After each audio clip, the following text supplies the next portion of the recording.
A Câmara dos Deputados aprovou no final da noite de ontem, a toque de caixa, alteração na lei das estatais. O projeto abriu caminho para o PT indicar políticos para cargos de alto escalão em empresas públicas. O projeto modifica a lei aprovada na gestão de Michel Temer em 2016. A relatora da proposta, Margarete Coelho, do Progressistas, defendeu a mudança. Vamos acompanhar um trechinho. A motivação é que há uma suspeição, se coloca sob suspeição pessoas que, por exemplo, assumem diretórios de pequenos partidos políticos em pequenos municípios e, com isso, ficam impedidos durante 36 meses, ficam sob suspeita durante 36 meses. O que se entende é que há um certo exacerbamento nesse prazo. Já o deputado Marcel Van Hatten, do Novo, criticou a proposta. Aliás, ela tem nome e sobrenome, emenda Aloísio Mercadante.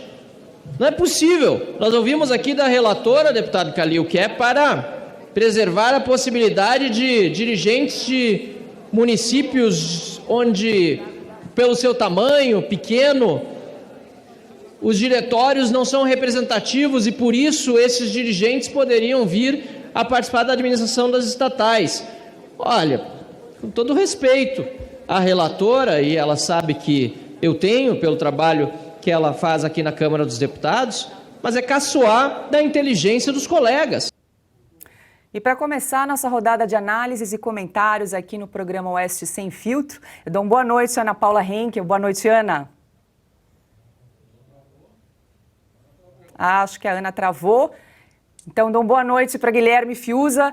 Guilherme, esse texto que flexibilizou a lei das estatais, reduziu de 36 meses para 30 dias o período de quarentena, para que pessoas que atuaram em partidos políticos ou em campanha eleitoral aguardem para assumir a direção de estatais. Boa noite, Paula Leal, Ana Paula Henkel, mestre Augusto Nunes. Boa noite a todos. De fato, é a volta ao local do crime, né? É a volta à cena do crime. Não tem muito mais o que dizer sobre isso. Nós sabemos, uma parte da população, da sociedade, finge esquecer, finge ter esquecido do que aconteceu sob os domínios do PT no governo central brasileiro. Esses todos são cúmplices. Esses todos são cúmplices do que está acontecendo agora. Eles sabem muito bem. O que aconteceu no período de domínio do PT, no governo central brasileiro, foi o assalto às estatais. Isso aí é sentenciado, isso não foi uma denúncia, isso é sentenciado. Assalto à Petrobras, assalto aos Correios, assalto ao Banco do Brasil, assalto à Caixa Econômica, assalto ao BNDES. E é claro que num processo eleitoral porco, que a autoridade eleitoral se recusa a responder às dúvidas, se colocou lá o ex-criminoso descondenado, né, cujos crimes não desapareceram, crimes exatamente envolvendo isso aí, o saque às estatais. E eles estão de volta. Eles estão de volta, mas, na minha opinião, não há legitimidade e nem nesse Congresso. Né, um Congresso que sanciona essa manobra, enquanto a autoridade eleitoral não explicar o que aconteceu na eleição, com todas as irregularidades e os indícios apresentados, isto não é uma eleição legítima. E o Congresso Nacional não está fazendo o seu papel.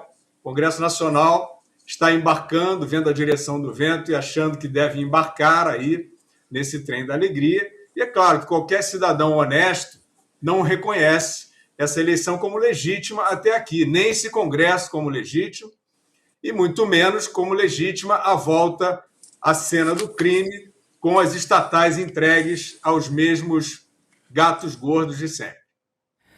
Então, boa noite, Augusto Nunes aqui no estúdio. Augusto, essa manobra foi feita, é bom lembrar para quem nos acompanha, porque o Aloísio Mercadante integrou a campanha do Lula e preside atualmente a Fundação Perseu Abramo, que é vinculada ao PT. Então, logo, pela legislação, ele estaria proibido de assumir a função. Né? O PT gosta de fazer esse tipo de manobra, né? Que é feito na calada da noite, era consumada na calada da noite, mas não deixa de ser entendida, de ser vista e como foi e o que há por trás por todos os brasileiros com mais de 5 neurônios. O PT, por exemplo, no governo Dilma, tentou nomear o Lula para a chefia da Casa Civil, né, aquele recado que a Dilma mandou para o Lula e que foi anulado. Essa tentativa de nomeação esperta foi anulada pelo ministro Gilmar Mendes, que hoje é parceiro do PT. Essa manobra à noite, foi madrugada? Foi ontem à noite. Né? Sempre na calada da noite, né, que é como agem os delinquentes. Ela serviu, sobretudo, para que o Aloysio Mercadante fosse indicado para a presidência do BNDES, vamos comentar isso aí daqui a pouco, e para que os outros comparsas possam sair diretamente da ação política para funções administrativas que desconhecem, que não sabem fazer. É o mesmo método usado nos governos passados do PT para assaltar os cofres da nação. É o dinheiro dos impostos. É para roubar. De novo vão mudar coisas, pretendem mudar coisas que têm funcionado. As estatais deram lucro pela primeira vez, neste século, durante o governo Bolsonaro. Mudar para quê? Para quê? Só tem uma explicação e nós sabemos qual é. Ana Paula Henkel, boa noite. É bom lembrar também que essa manobra que ocorreu, como bem lembrou Augusto, na calada da noite, a Câmara acabou elevando o limite da despesa com publicidade nessa lei das estatais, publicidade e patrocínio de 0,5% para até 2% da receita bruta das estatais. Então isso também passou no pacotão. Volta a farra, da publicidade. A Ana conhece bem essa área aí, que ela já fez comentários aí muito precisos sobre isso. Mas é o seguinte, vai acabar com a síndrome de abstinência, dos beneficiados por verbas nos governos do PT. É tudo que queriam. Então, antes da posse se consumar, antes que chegue o primeiro dia de governo, estão ainda esperando esse dia. Eles já começaram a mostrar o que são. Não existe criminoso desse tipo recuperável. Eles estão voltando, como lembrou o Guilherme, à cena do crime, para fazer o que fizeram. É isso. Boa noite, Ana. É isso, estão voltando à cena do crime e a gangue está tomando conta de tudo. Boa noite, Paula. Boa noite, querido mestre. Boa noite, parceiro Fiuza. Muito boa noite à nossa audiência maravilhosa. Olha, Paula, ontem eu fiz uma pergunta ao deputado Jordi, não sei se vocês vão lembrar. Eu perguntei exatamente, deputado, com tanta coisa acontecendo, a violência ali dos black blocs em Brasília, os quartéis generais, a discussão toda em torno disso, o que nós precisamos prestar atenção na Câmara dos Deputados que pode passar na calada da noite. Eu perguntei isso ontem, porque eu ouvi de uma fonte na Câmara que esse projeto poderia entrar sob caráter de urgência, como entrou na calada da noite. E o projeto, na verdade, só entrou em caráter de urgência na pauta da Câmara, não foi pelo projeto em si, mas pelo destaque, esse destaque de mudar essa quarentena de 36 meses para 30 dias. Só que o Aloysio Mercadante, eu concordo muito com o deputado Marcel Van Hatten, que votou não ao projeto e votou não ao destaque. O projeto chama Aloysio Mercadante, mas o projeto em si ele já nasce muito ruim, porque ele aumenta, como você disse, Paula, os gastos com publicidade para as estatais. E aí não custa a gente lembrar quem normalmente patrocina artistas consagrados, atores, cantores, aqueles que vivem no escurinho do cinema com o PT. São as estatais. Só aí o projeto já começa completamente errado. Mas o Aloysio Mercadante, Paula, ele é a cereja do bolo. Claro que nós vamos falar sobre ele. Só que essa anistia de 36 meses para 30 dias beneficia vários políticos, vários membros políticos, deputados que não se elegeram, por exemplo, né? Porque eles precisam agora arrumar um penduricalho e eles precisam participar de direções, conselhos de empresas estatais, e a composição foi essa. Vamos diminuir de 36 meses para 30 dias para todo mundo continuar mamando nas estatais, para falar o bom português. Para finalizar, Paula, eu queria deixar um questionamento ao líder do PL, o Altineu Cortes, porque alguns deputados considerados bolsonaristas, digamos assim, da base do atual governo, disseram que ficou confuso, que eu não li, que não ficou claro. Primeiro, eu não li e não ficou claro não é desculpa. Ou vocês assinam documentos sem ler, contratos sem ler. Não, né? Então, essa desculpa, para mim, não cola. O projeto em si, Paula, já era ruim. Tinha que ter sido votado não o projeto, não ao destaque, como o Novo fez. O Marcel Van Hatten explicou muito nas redes sociais dele, principalmente no Instagram, que todos sabiam que esse projeto entraria em pauta para passar exatamente o destaque. E que no destaque que coloca Aloysio Mercadante de volta na cena do crime, esse destaque todos sabiam que não tinha voto para ser derrotado. Então, fica aí o questionamento ao líder do PL, Altineu Cortes, que ou não instruiu bem os deputados do PL ou fingiu de morto. Um dos dois. Muito bem, o Augusto aqui falou a respeito das estatais que foram lucrativas depois de muito tempo. Eu quero trazer alguns números aqui para passar a bola para o Fiuza. Só no ano passado, resultado líquido dessas companhias, dessas estatais, fechou próximo de 190 bilhões de reais, 40 vezes a mais que em 2016 e cerca de 230 bilhões de reais a mais do que em 2015, quando houve um prejuízo de 32 bilhões de reais. Então, em 2015, a gente sai de um prejuízo de 32 bilhões para um resultado líquido positivo de 190 bilhões no final do ano passado. É isso que a gente está entregando. E o incrível, Paula, é que todo mundo sabe disso. Todo mundo sabe disso, né? A imprensa morreu e resolveu mentir da hora que acorda, da hora que vai dormir. Então, ela inventou, né, que o governo que assumiu em 2019 era um projeto fascista, né, que era para cortar a democracia, eles querendo acabar com a democracia. Todo mundo sabe dos resultados macroeconômicos, não só das estatais. Todos sabem da recuperação do país acima da média mundial após a pandemia. Todos sabem da venda de ativos, mais de 200 bilhões de ativos. Todos sabem da lei de liberdade econômica. Todos sabem da reforma da Previdência e também dos resultados das estatais.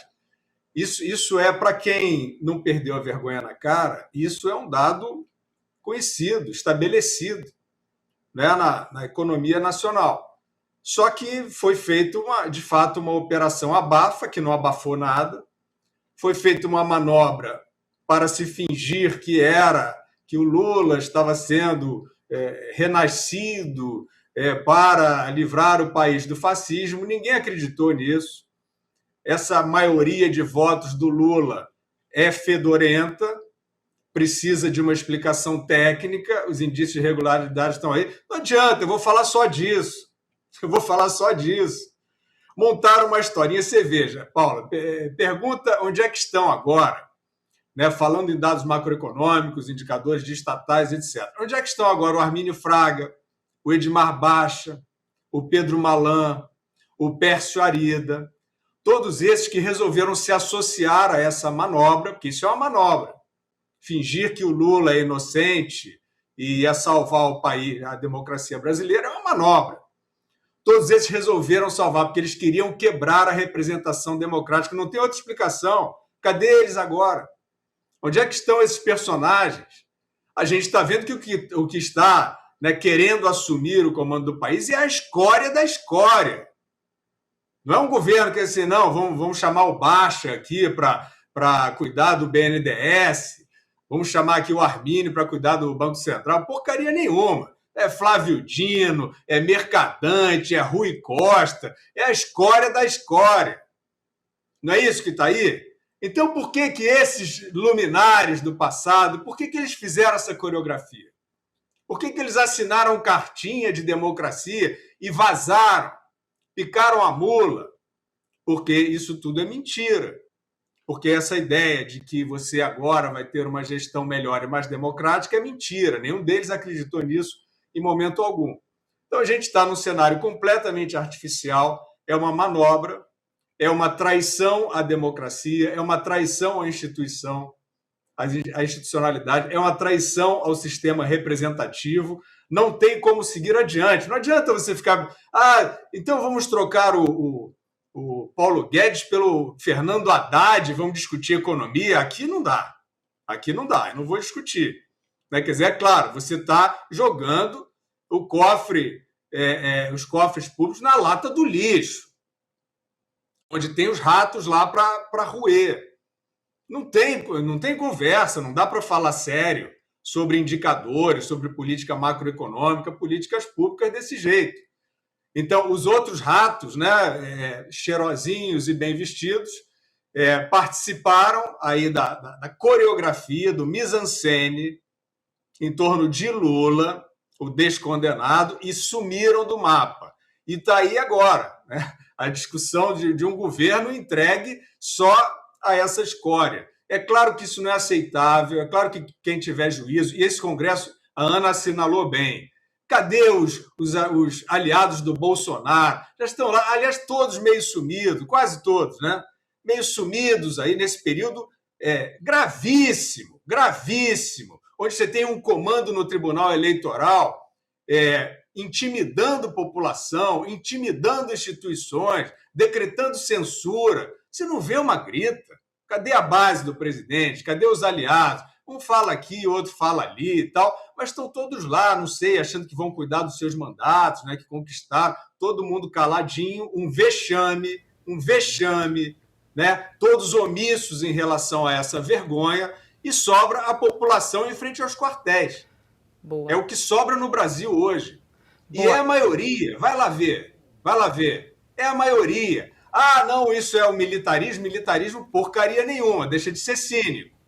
Isso aí é porque as instituições sumiram, o Supremo Tribunal fez essa ópera bufa, né, recalchutou o Lula, do jeito que todo mundo sabe como foi, essa eleição foi conduzida também dessa maneira obscura, o Congresso Nacional se associou a isso, sumiu todo mundo. Então a população está assim, a gente está falando, né, voltar ao local do crime. Pô, isso não é uma frasezinha de efeito, isso é real, o que esses caras sabem fazer é isso. E isso destrói vidas, destrói futuro. E as pessoas que estão na rua estão dizendo assim, eu não quero entregar o meu futuro não, pelo menos não de mão beijada, meu presente e meu futuro, e vão lutar por isso. Muito bem, Augusto, quer complementar? Eu só queria dizer que o PT inverteu aquela máxima esportiva, né? Em time que está ganhando não se mexe. O PT mexe nas estatais que estão ganhando muito dinheiro.